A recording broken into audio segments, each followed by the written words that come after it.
DZ PQ. I played on the 11th and Atlanta. Let's get into it. So I played this, decided to go to Splash Base to play IG in the Pro Droid, but I think now I would want to play the basic base because of all the Boa late country that's popping up. Some interesting stuff I'm playing is Elia to deal with the plot that Boba plays, Skeen because of Lando, you need credit hate, Plot the team because you need to deal with Obi-Wan and Talzin, so you want your leader to live. So let's get into this deck. How do you win? You want to close out games by doing AN and Commence. You also want to put one of these on your leader to make him big enough to live, especially Craving because he takes something out too. Then you just want to play dudes. Just go dude and dude and dude and upgrade. That's how it goes most of the time. On the side we have Plottatine, some upgrade hate, Elia again with the Boba, Hona with ground aggro deck, and Defender with space aggro decks. So let's get into this, how I did. Game 1 ended up going against Luke Datavault. So let's talk about Luke Datavault. Pretty easy matchup. You should win a lot of the times against Luke Datavault because they take so many actions. You can just outpace them and you'll always have the initiative. And you deal so much damage so fast. And AN can just close out the game before they can even deploy, which is what I did both games. I just did dude, AN killed him. And they didn't even deploy both games. Next I played against a Obi-Wan Blue, 28 health base. So let's get into Obi-Wan. Obi-Wan's been popping up a decent amount today. I've seen him a lot at Atlanta, saw that, a decent amount. So let's talk about it. Game 1, he missed his turn 1 play, so I was able to just go unit, Craving to kill a Sentinel. I won that pretty easily. Game 2 was different. He was able to protect the pod to kill my leader with his Obi-Wan, but I was able to go Craving on my IG to kill Obi-Wan. Then I went IG into his Sentinel, take out his Sentinel. I claimed, he played some units. I went 8 to base of IG. I played Invisible Hand. He did some stuff. Then I was able to go Invisible Hand. He played a Sentinel. I was able to do Commence on the IG to do 10 to his base when he had 18 damage on it. Able to kill him Exaxes. Next, I played against Boba Yellow, which is a cool deck. Game 1, I was able to just outpace him on the ground, and he wasn't able to do as much damage as I was able to do. Game 2, he was able to do a clutch Beguile on my IG with a Craving on it, and that just basically won the game. Next game, final game, I was able to just AN on my leader to just kill him fast enough. And he had no topple the whole match, so I'm glad about that. He did not topple me once, so I'm glad about that. Next, I played against Lando Blue. Game 1, I did not have a turn 1 play, but I still won without taking any damage on my base. I was able to just go fast enough. You should almost always beat Lando. You just put so much aggro on the ground. Like the best way to have the deal with aggro is Blue Ace, but Blue Ace does nothing against you. So you just outpace them. You also have Skeen to blow up the credits. That's what I did in game 2. I was able to just Skeen and blow up all the credits they had. They could do nothing. Even if they do deploy and get the triple credit bonus, you might honestly kill them with an AN at that point, and they will just have the credits but won't be able to spend them because they'll be dead. Then I ID'd with a Boba Lake Country. I ID'd with a Talzin Yellow. And I played against a Piet Blue. So let's talk about Piet Blue. Capital ships and droids and some kill spells is basically all it is. Some key things in this matchup that I had to deal with. Cantwell, if he exhausts my leader, can be brutal.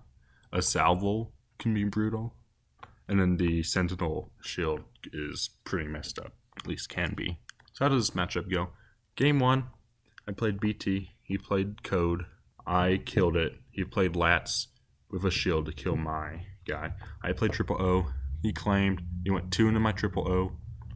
I went 5 to base. He played a capital ship. I played an IG. He claimed. He killed Triple O with Flats. I went 6 to base. He deployed. I deployed with a sudden on him. And then he played Catwell to exhaust it. And I basically just lost at that point. Game 2, he had no turn 1 play, so I was able to go ground a lot. Then, because I played a 2-drop, he claimed he played his Sentinel with shield.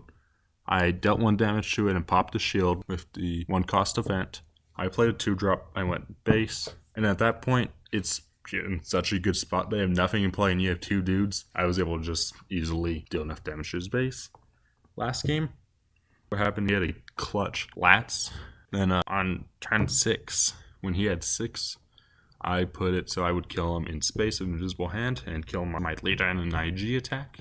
I claimed he had spent nothing yet, so he was able to condemn my Invisible Hand and play the Sentinel on the ground, and he was able to stabilize. That's how that went. Ended up getting 5th. My apologies, I got 7th, which not bad, but felt like I could have pulled the Piet off. But then let's talk about the Atlanta sector that happened this weekend.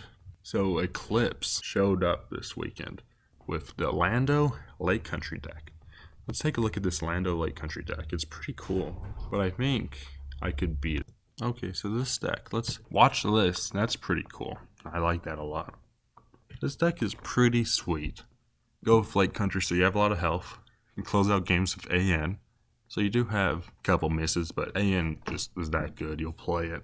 Watch this and just a bunch of bounce spells. You got 8 bounce spells. Rose, the 5/5 that comes in ready. Han, nice ambush that can go on vehicles. Got this ground vehicle. If you have initiative, this can just win games by itself. Got big unit still that Lando Yellow plays. Got Bale, nice unit. Codebreaker with Faith in Your Friends is a nice combo. Qui-Gon is just a big ambush unit that deals with 2 units at once. This deck is pretty sweet. This is what ended up taking it down. Nice deck that Eclipse made. Pretty cool. We also have a lot of Obi Blue in the top 8. Then a Chewbacca and a Luke data vault.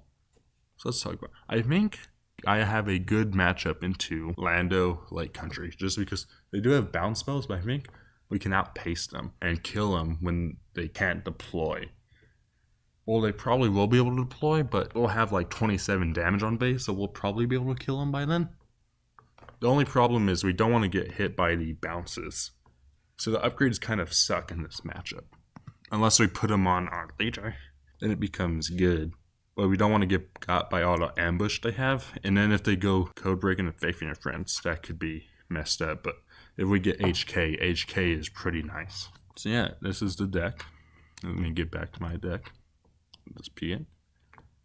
So I think what changes I would make. Let's see, what changes would I make? I would probably swap bases. I would probably cut the IG and the probe. And if I'm cutting this, I would probably cut Invisible Hand. Go kind of low to the ground. Don't want to play too much high end and just want to close the game as quick as possible. You probably want to play IG 2000 and probably go up on Droid Missile Plat because you want some space units actually then, so you can go space hang ground if you need to.